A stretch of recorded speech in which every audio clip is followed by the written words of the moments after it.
चलिए दोस्तों, आज हम आपके बताएंगे कि भूगोल क्या है। ठीक है, सबसे पहले हम हेडिंग डालेंगे आज भूगोल, जिसको हम कहते हैं अंग्रेजी में जियोग्राफी। ठीक है, इसको आज हम जानेंगे भूगोल होता क्या है, इसके बारे में क्या क्या जानकारी है, वो हम आपको पूरी तरीके से हम आपको आज समझाने वाले हैं। अगर आप इसको पढ़ेंगे अच्छे से तो समझ में भी आएगा। क्या कह रहा है भूगोल? भूगोल कहता कुछ भी नहीं है, पर कहता फिर भी बहुत कुछ है। चलिए सुन लेते हैं आज क्या क्या है इसके बारे में। आपने बहुत जगह पढ़ा होगा, मगर हम आज कुछ अलग तरीके से पढ़ाएंगे। तो चलिए शुरू करते हैं। लिखा हुआ है कि भूगोल। तो भूगोल का अर्थ क्या होता है? तो भूगोल का अर्थ होता है, भूगोल है वो दो तरीके से बटा होता है। एक होता है भूगोल मानव द्वारा और एक पर्यावरण द्वारा। मगर पहले आपने सुना होगा कि भूगोल एक ही होता है, इसके अलावा कोई जानकारी नहीं दी थी। तो हम पढ़ेंगे आज भूगोल के बारे में। तो भूगोल को हम किस पर दो भागों में बांट लेंगे इनको। एक हम बांटेंगे भूगोल, एक मानव प्रदत्त होता है भूगोल, और एक हमारा होता है पर्यावरण। दो तरीके से होता है। अब मानव द्वारा कैसा होता है वो हम आपको बता देते हैं। भूगोल होता है मानव तथा पर्यावरण एवं दोनों के बीच संबंधों का अध्ययन करता है। मानव इसमें क्या होता है, भूगोल होता है वो क्या करता है, मानव तथा पर्यावरण के दोनों बीच संबंध होता है, उत्पन्न होता है, तो उनके दोनों का हम क्या करते हैं, इसमें अध्ययन करते हैं।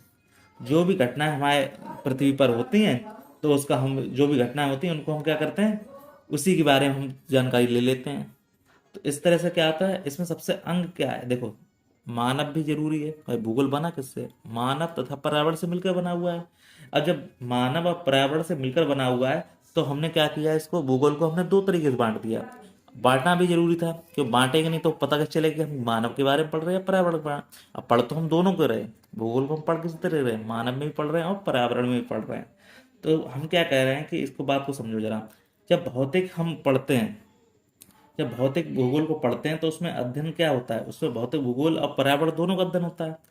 अब जब इनके बारे में पता चलेगा तो क्या क्या जानकारी आती है, देखो दूसरी तरह हम जानते हैं कि अगर मानव है तो भूतल भी होगा, सीधी बात है भाई, पृथ्वी पर रहेगा मानव, मानव कहीं दूसरी जगह तो रहेगा नहीं। और जो पृथ्वी है वो हमारी क्या होगी, उसके अंदर जो पृथ्वी होगी तो उसमें हमारा ऑक्सीजन भी होगी, कार्बन डाइऑक्साइड भी होगी, मतलब जितनी गैसें गैसें भी होंगी वो भी मानव के लिए जरूरी होती हैं। अब वो जो गैसें पाई जाती हैं वो कहाँ पाई जाती है, वो पर्यावरण के अंदर पाई जाती हैं, जिससे हमारी फसल हो।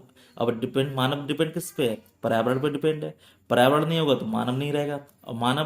अब मानव भी किस पे डिपेंड है, पर्यावरण पर डिपेंड है। मतलब एक दूसरे के वो पूरक हैं।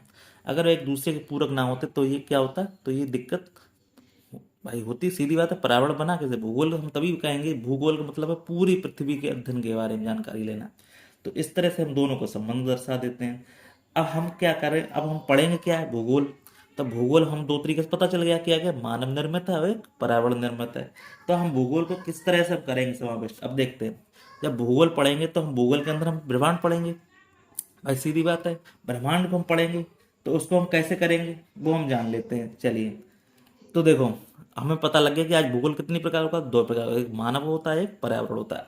चलिए अब इसमें हम जो मानव होता है वो तो हमें पता चल गया। अब हम पढ़ेंगे ब्रह्मांड के बारे में, कि ब्रह्मांड के अंदर ही हमारा क्या आता है, भूगोल आता है। चलिए हम यहाँ डाल देते हैं हेडिंग ब्रह्मांड। ठीक है, इसको अंग्रेजी में हम क्या बोल देते हैं, इसको बोल देते हैं यूनिवर्स। इसको लिखाते हैं दी यूनिवर्स, क्योंकि यूनिवर्स अकेला ही है, इसको हम इसको क्या कह देंगे, यूनिवर्स। ठीक है, चलिए इसको शुरू करते हैं। अब हम ब्रह्मांड के बारे में हम क्या जानते हैं, ब्रह्मांड के बारे में इतना जानते हैं कि देखो समझो,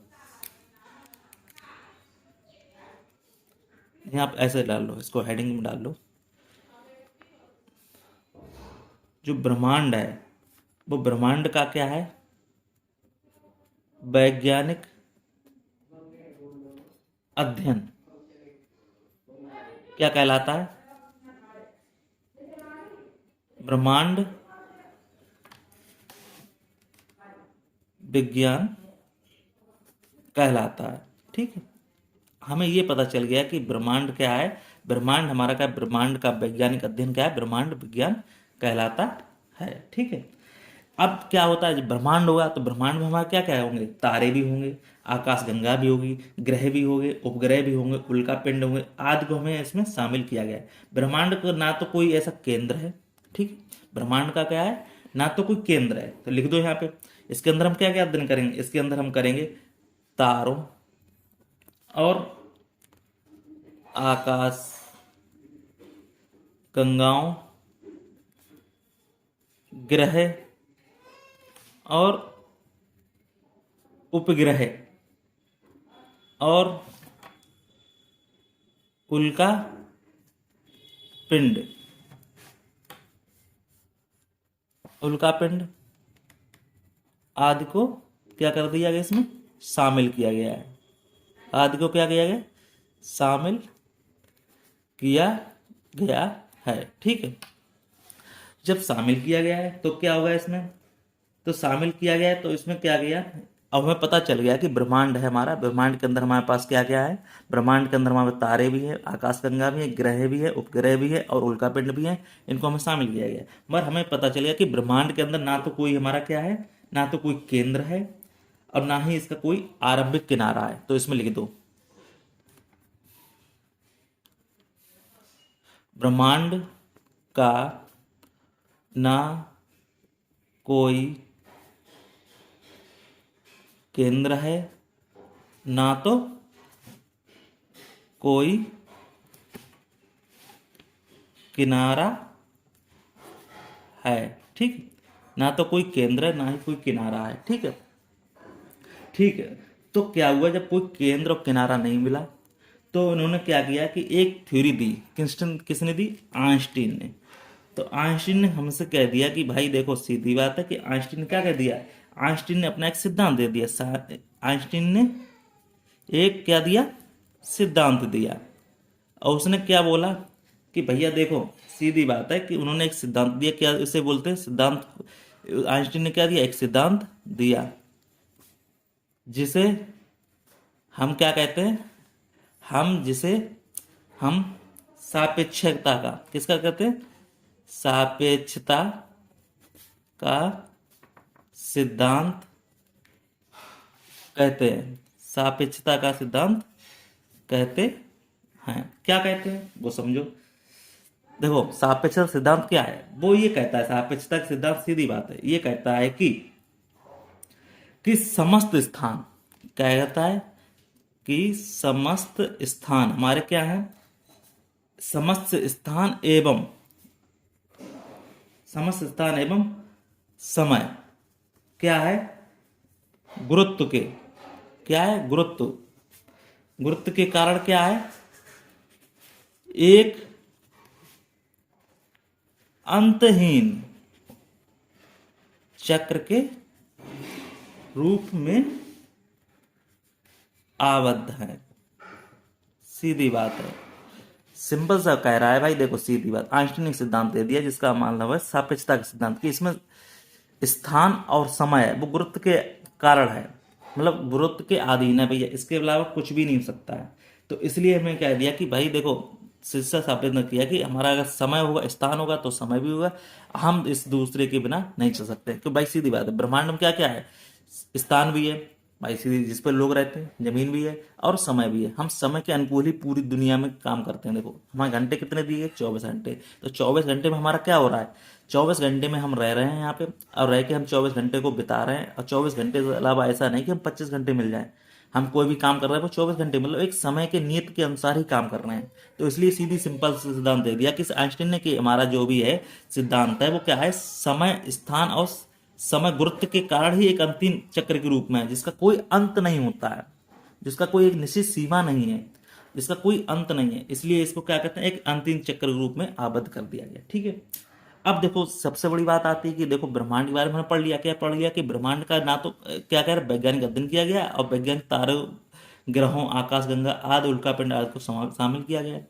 ब्रह्मांड का ना तो कोई केंद्र है ना कोई किनारा। आइंस्टीन ने एक सिद्धांत दे दिया कि सापेक्षता का सिद्धांत है कि भैया समस्त स्थान और समय गुरुत्व के कारण एक अंतिम चक्र में आबद्ध है। ठीक है, अब ब्रह्मांड है तो ब्रह्मांड की उत्पत्ति भी हुई होगी भाई, देखो सीधी बात है, कोई चीज है तो उसका कहीं ना कहीं आया होगा। तो ब्रह्मांड क्या हुआ, तो ब्रह्मांड की यहाँ पे क्या हो गई, उत्पत्ति हो गई। तो यहाँ पे लिख दो ब्रह्मांड की उत्पत्ति। देखो, ब्रह्मांड की क्या हो गई, यहाँ पे उत्पत्ति हो गई। अब ब्रह्मांड की उत्पत्ति कैसे हुई है वो समझो यहाँ पे। तो ब्रह्मांड के बारे में ये पता चला है कि भैया ब्रह्मांड की उत्पत्ति है वो तीन तरीके से हुई है। सबने अपने अपने सिद्धांत दिए गए हैं कि किसी ने कहा ये चीज नहीं, किसी ने कहा ये चीज, किसी ने कहा ये चीज। अब देखो क्या क्या सिद्धांत हुए, देखो सिद्धांत तीन दिए गए हैं। अब देखो तीन सिद्धांत क्या क्या दिए गए हैं, देखो क्या क्या कहा है वो समझ लेते हैं यहाँ पे। ब्रह्मांड के बारे में तीन सिद्धांत दे दिए गए हैं। तो पहला सिद्धांत हम देखेंगे यहाँ पे। तो पहला सिद्धांत क्या दिया गया, पहला सिद्धांत हमारे पास ये दिया गया है कि भाई देखो, एक जो सतत हुआ क्या, सतत सृष्टि सिद्धांत, इसके बारे में बताया गया है कि ये कहा गया है कि जो ब्रह्मांड का जो सिद्धांत है वो सतत सृष्टि सिद्धांत है। और दूसरा सिद्धांत क्या दिया गया, दूसरा सिद्धांत दिया है कि संकुचन विमोचन और सिद्धांत। इसको क्या बोला है, संकुचित विमोचन सिद्धांत बोला है। अब इसको हम कभी कभी क्या कह देते हैं, इसको हम कहते हैं दोलन सिद्धांत। इसको हम क्या कह देते हैं, दोलन सिद्धांत। इसको हम दोलन सिद्धांत भी कह देते हैं। और तीसरा क्या कहा गया, सबसे ज्यादा फेमस है सिद्धांत हमारा, ये क्या है, महाविस्फोटक। महाविस्फोटक,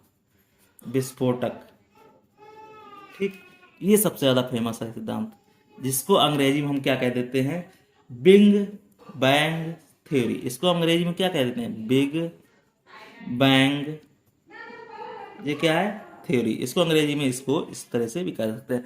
अब जब इन्हें सिद्धांत दिए गए, देखो सीधी बात है, जब ये सिद्धांत दिए गए तो सिद्धांत का किसी ना किसी ने दिया हुआ, तो उनके वैज्ञानिक नाम भी हैं।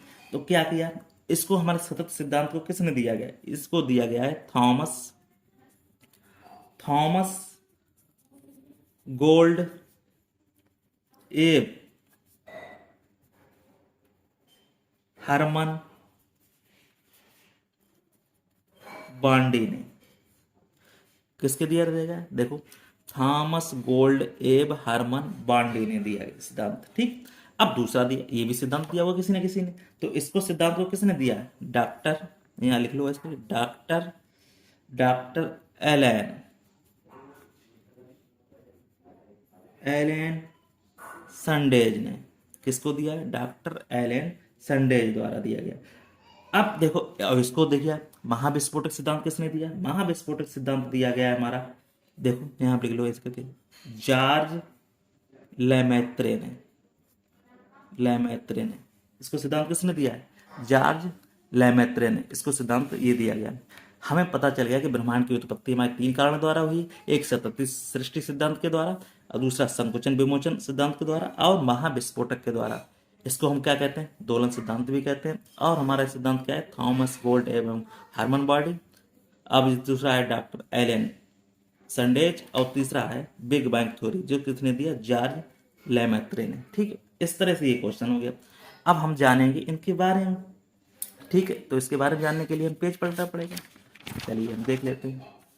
तो ये क्या सिद्धांत दिए गए, अब इन्होंने क्या किया, हमारा महाविस्फोटक सिद्धांत था, उसको हम समझ लेते हैं। ये सबसे ज्यादा फेमस सिद्धांत है, इसको बोलेंगे महाविस्फोट सिद्धांत, जिसको अंग्रेजी में हम क्या बोलते हैं, बिग बैंग थ्योरी। इसको हम क्या बोलते हैं, बिग बैंग थ्योरी बोलते हैं। ये सबसे ज़्यादा फेमस हुई। तो क्या हुआ, देखो अब बात को इसको समझेंगे। ये क्या हुआ कि हमारे जो इसके जो डायरेक्टर थे, उसको मतलब इसने दिया थ्योरी को, वो कौन थे, वो थे हमारे पास एब जॉर्ज लेमेत्रे। एब जॉर्ज कौन थे, अभी आपको बताया, लेमेत्रे द्वारा दिया गया था। ये लेमेत्रे द्वारा दिया गया है, ठीक, ये दिया गया है। अब इनके अनुसार ये पता चला कि हमारी जो जो ब्रह्मांड है वो हमारा कितना पुराना है, वो हमारा पुराना है, यहाँ लिख लो ऐसे करके, 15 अरब वर्ष, 15 अरब वर्ष पुराना है। जो हमारा ब्रह्मांड है वो 15 अरब वर्ष पुराना है, ठीक है। अब क्या हुआ, उन्होंने बताया कि ये थ्योरी हमने तो दी है, मगर ये सिद्धांत हमें क्या भाई कैसा पुराना है, ये 15 वर्ष पूर्व का दिया गया। ये मतलब हमारा जो पृथ्वी है वो 15 अरब वर्ष पुरानी है। जब 15 अरब वर्ष पुरानी है तो उसमें क्या हुआ, तो इससे पहले पृथ्वी कैसी थी, अभी तुम्हारे पास ऑक्सीजन भी है, पानी भी है, सब कुछ है, मगर इससे पहले 15 वर्ष पुरानी कैसी थी। तो हमने बताया कि भैया देखो 15 वर्ष पुरानी तो है, पर उस समय ऐसी पृथ्वी नहीं थी। तो पृथ्वी कैसी थी, तो उस समय ये पृथ्वी हमारी कैसी थी, संपूर्ण पृथ्वी कैसी थी, तो हमारी लिख दो यहाँ पे संपूर्ण ब्रह्मांड, संपूर्ण पृथ्वी नहीं, संपूर्ण ब्रह्मांड लिखो यहाँ पे। संपूर्ण जो ब्रह्मांड था वो अत्यंत कैसा था, सघन पिंड था। सघन मतलब बिल्कुल इकट्ठा पिंड था, इसमें कुछ भी द्रव नहीं था, कुछ भी गैसें नहीं थी, कुछ भी नहीं था। कैसे रूप में था, अत्यंत सघन पिंड के रूप में था। सीधी बात है, कैसा पिंड था, सघन के रूप में पिंड था। ठीक है, तो फिर क्या हुआ, फिर इसमें एक विस्फोट हुआ। क्या हुआ, जिसमें क्या हुआ, एक यहाँ लिख लो, जिसमें क्या हुआ, एक विस्फोट हुआ। विस्फोट के क्या हुआ, विस्फोट के कारण क्या हुआ, विस्फोट के कारण क्या हुआ, इसमें जो पदार्थ थे, भाई विस्फोट होगा सीधी बात है, उसमें पदार्थ निकलेंगे। तो विस्फोट के पश्चात क्या हुआ, ब्रह्मांड का क्या हुआ, ब्रह्मांड के जो पदार्थ थे, ब्रह्मांड के पदार्थ क्या हुआ, वो चारों ओर क्या हुआ, वो फैल गए। चारों ओर क्या हुआ, वो फैल गए। जिससे क्या हुआ, देखो फैल गए तो क्या हुआ, तो उससे हमारे क्या क्या नए नए क्या ग्रह बन गए। देखो जब चारों ओर फैल गए तो क्या बन गए, नए नए गैलेक्सियां, नए गैलेक्सियां बन गई। तो हमें क्या हुआ, गैलेक्सियों के रूप में क्या हुआ, गैलेक्सियों के रूप में दिखाई देने लगे। अब देखो सीधी बात है, जब कोई विस्फोट होगा तो उसमें क्या होगा, हमारा ब्रह्मांड देखो सीधी बात, एक ठोस के रूप में है, अभी ठोस के रूप में टूटेगा तो उसमें टुकड़े भी होंगे, टुकड़े होके वो क्या बन गए, हमारे गैलेक्सियां बन गई।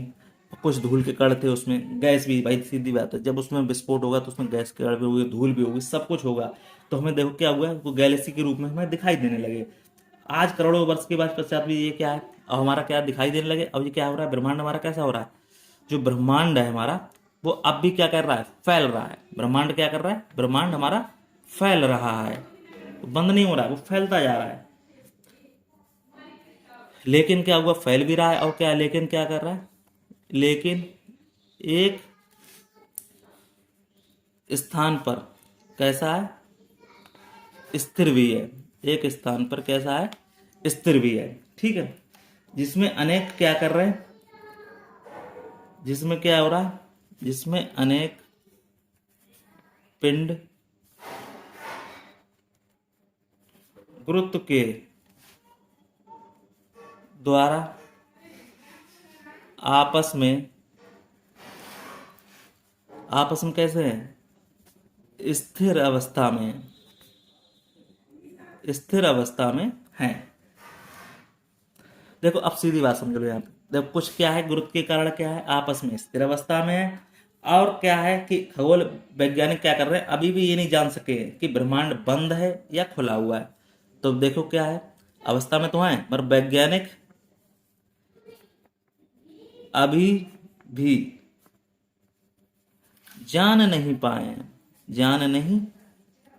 हैं कि ब्रह्मांड कैसा है, नहीं जान पाए कैसा है, बंद है या खुला है। वो अभी तक ये नहीं बता पाए कि भाई ब्रह्मांड हमारा वो कैसा है, खुला है।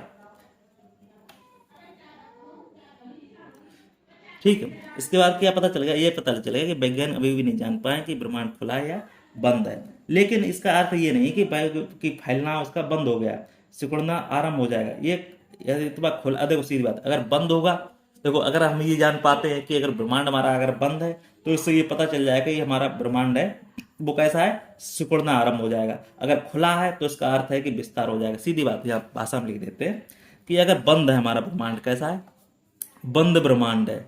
ठीक, बंद ब्रह्मांड है तो अगर बंद हो जाएगा ब्रह्मांड, बंद ब्रह्मांड होगा तो क्या हो जाएगा, ब्रह्मांड ब्रह्मांड होगा तो सिकुड़ना क्या हो जाएगा, सिकुड़ना प्रारंभ हो जाएगा। ठीक है, अब अगर खुला है, अगर खुला ब्रह्मांड है तो क्या हो जाएगा, विस्तार होना हो जाएगा। तो विस्तार प्रारंभ हो जाएगा। ठीक, इस तरह से पता चल जाएगा ब्रह्मांड हमारा कैसा है। अब देखो ब्रह्मांड है तो ब्रह्मांड के अंदर क्या क्या होंगी, हमारे पास आकाशगंगा होगी, क्या होगी, आकाश गंगा भी होगी। ठीक है, ब्रह्मांड है भाई, देखो बंद हो गया ब्रह्मांड और खुला ब्रह्मांड हो गया। अब इसमें क्या होगी, आकाश गंगा भी होगी। जब आकाश गंगा होगी तो आकाश गंगा के अंदर क्या होंगे, देखो आकाश गंगा के अंदर क्या क्या होंगे, देखो आकाश गंगा लिखो यहाँ पे, आकाश गंगा, आकाश गंगा होगी, तारे होंगे, और इसके अंदर क्या होगी आकाश गंगा के अंदर, निहारिकाएं होंगी, निहारिकाएं होंगी, और क्या होगा, और हमारे पास होंगे अंतर तारकीय पदार्थ, अंतर तारकीय पदार्थ, पदार्थ का क्या होगा, एक समूह होगा। ठीक है, इस तरह समूह होगा। एक आकाशगंगा करोड़ों तारों का एक परिवार होता है। आकाशगंगा क्या होती है, देखो यहां पे लिखो, आकाश गंगा, आकाशगंगा क्या होती है, करोड़ों तारों का परिवार होती है। आकाशगंगा क्या होती है, करोड़ों परिवार तारों का क्या होती है, परिवार होती है। ठीक है, इस तरह से ये पता चल गया। और अपने गुरुत्व के कारण और क्या करती है, अपने गुरुत्व के कारण क्या करती है, एक दूसरे को रोके रखती है। कारण क्या करती है, एक दूसरे को रोके रखती है। ठीक है, ये पता चल गया। और आकाशगंगा के अंदर क्या क्या होगा, जब आकाशगंगा है तो आकाशगंगा के अंदर क्या होगा, आकाशगंगा होगी हमारी, उसके अंदर क्या क्या होगा, आकाश गंगा के अंदर क्या होंगे, आकाश गंगा के अंदर क्या होंगे, गैस होगी, और हमारे पास क्या होगी, गैस और धूल के साथ तारे भी संगठित होंगे। गैस और धूल के साथ क्या होंगे, तारे संगठित होंगे। ठीक है, इस तरह से ये पता चल गया आकाश के गंगा के बारे में। ठीक है, चलिए नेक्स्ट देख लेते हैं। नेक्स्ट क्या देखेंगे, नेक्स्ट हमारा क्वेश्चन है कि भाई देखो अब यहाँ पे क्या दे रहा है, आकाशगंगा दे रहा है। ठीक है, अब देखो आकाशगंगा के हो गया, तो आकाशगंगा बनी है तो आकाशगंगा क्या होगा, आकाश गंगा के क्या होंगे, प्रकार भी होंगे। भाई आकाशगंगा है तो आकाशगंगा के क्या होंगे, प्रकार भी होंगे। तो आकाशगंगा के प्रकार कैसे, आकाशगंगा क्या होगी, तीन तरीके से बनी हुई है। आकाशगंगा क्या क्या है, तीन प्रकार से बनी है। भाई सीधी बात है, आकाशगंगा है तो उसको क्या है, तीन प्रकार से बनी होगी। क्या क्या होगी वो देख लेते हैं। नंबर एक कैसी होगी, सर्पिलकार। कैसी होगी, सर्पिल, इसको अंग्रेजी में क्या बोलते हैं, सर्पिल आकाश गंगा, जिसको इसको बोलते हैं, क्या बोलते हैं हम, स्पाइरल। इसको क्या बोलते हैं, स्पाइरल। नंबर दो उसको क्या बोलते हैं, तीसरे दूसरे नंबर क्या बोलते हैं, दीर्घ वृत्ताकार आकाश गंगा। ठीक, इसको अंग्रेजी में क्या बोलते हैं, इलिप्टिकल। इसको अंग्रेजी में क्या बोलते हैं, इलिप्टिकल। ठीक, तीसरे नंबर पर क्या है हमारे पास, अव्यवस्थित, अव्यवस्थित। ठीक, आकाश गंगा, अव्यवस्थित आकाश गंगा, जिसको हम क्या बोलते हैं अंग्रेजी, इसको इर्रेगुलर, इर्रेगुलर। ठीक, इस तरह से हमने इसको आकाशगंगा को तीन तरीके से बांट दिया, एक सर्पिकल आकाशगंगा, दीर्घ वृत्ताकार आकाशगंगा और अव्यवस्थित आकाशगंगा। ठीक है, जब इनको बांट दिया गया तो हमें पता चल गया कि आकाशगंगा के प्रकार क्या है। ठीक है, तो इस तरह से हमें क्वेश्चन हो गया। ठीक है, चलो हम इसको अब आगे नेक्स्ट कल बताएंगे क्योंकि वीडियो बहुत लंबा हो रहा है। ठीक है, फिर मिलते हैं नेक्स्ट वीडियो में, तब तक के लिए धन्यवाद।